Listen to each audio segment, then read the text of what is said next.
Okay, this is part 2 of your trade receivable topic.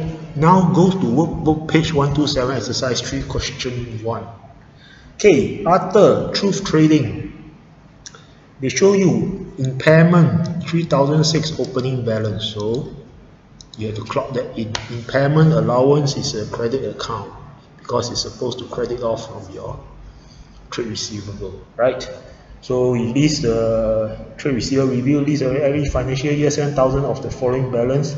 So we're supposed to have impairment for 7% of 25,000 at 31st October, and then 7% of 34,000 at 31st October 20x3.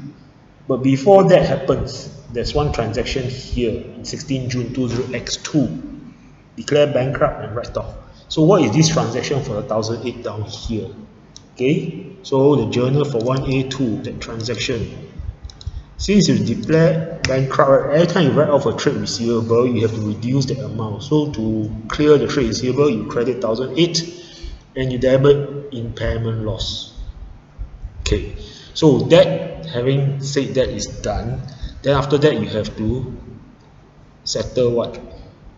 Trade receivable for the year end. Okay, so total trade receivable, since they say 25,000, right, but I already have this one, so just to balance out my trade receivable here as 25,000, I just put in, because this is all automated, so 25,000 plus this credit sales, this is superficial, it's not stated in the question, it's just for the sake of having a 25,000 trade receivable. So this extra entry here, I did it for this. So next, trade receivable for 20 October 20x2. How do you do that? You know your trade receivable is supposed to be at this amount. Okay. So what I need to do is, I already have a 3,600 balance, but at 25,000 times 7%, the difference, that is the one that I have to offset.